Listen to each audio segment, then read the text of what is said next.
Hello guys, welcome back to another episode of Review Bros. This video is going to be a little bit different to our normal ones because this time we're going to be reviewing our experience with a gym in Essex by the name of Ripped Gym. Some IFBB pros do actually train there. In Basildon this is? Yes, in Basildon. That Luke Sandell and others train at, so it's quite a well-known one. One of the bigger ones in the UK. What's your opinion on the initial thoughts of it as we walked in? So it's £6 to get in just for your day pass. There, as you walk into the gym straight away, they've got, actually, to be honest with you, the best calf for a gym.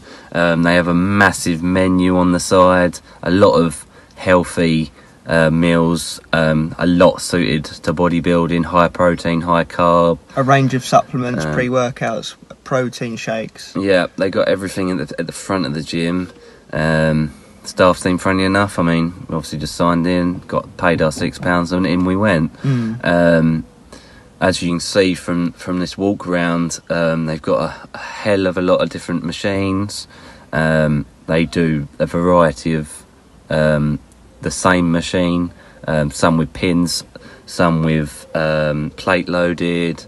They've got several machines for each body part, even calves they've got a lot of machines for. So the smaller body parts.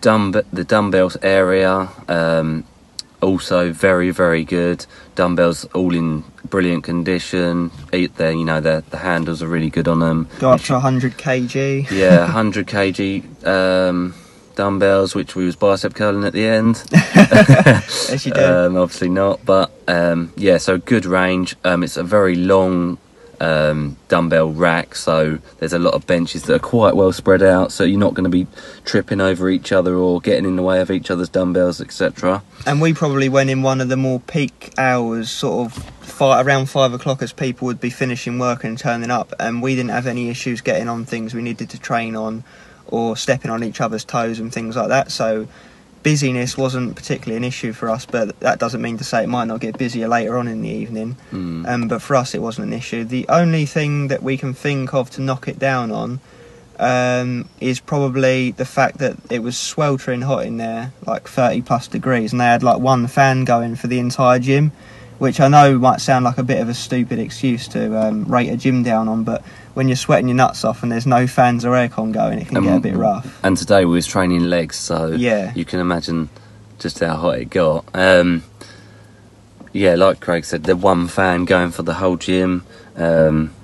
We still pushed through, and I know a lot of people would, but for those that are just starting out or are a bit more fussy than we are, that would definitely be a limiting factor. Because we have to comment on facilities, obviously. Did we check out the toilets? No, I didn't check the toilets. I didn't actually see the toilets, so I'm assuming that they do have toilets, but we can't comment on the state of them or what sort of facilities they do have in there.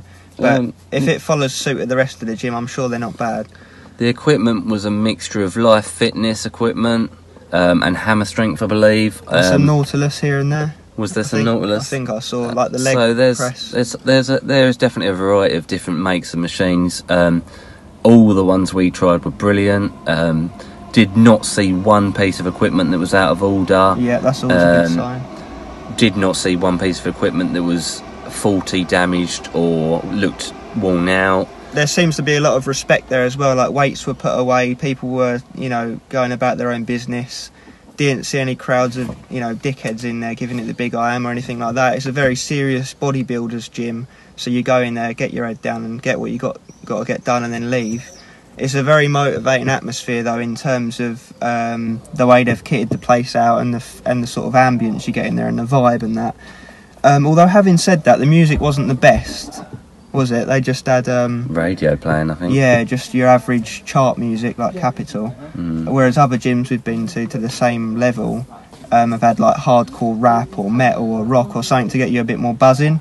So music is another thing that might bring it down a little bit as well. Another interesting thing that I've not seen for a long time at any gym is the plates were hexagonal or those sort of styles. They weren't round plates, which you know, it's neither here nor there. But for deadlifting, for example, you are not going to be able to roll that bar forward to your shins or back, which can be a bit difficult.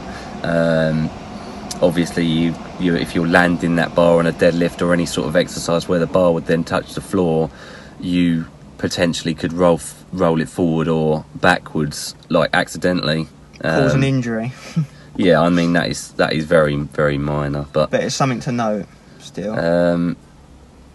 Yeah, so overall I'd give this gym a solid 8.5 to 9 out of 10.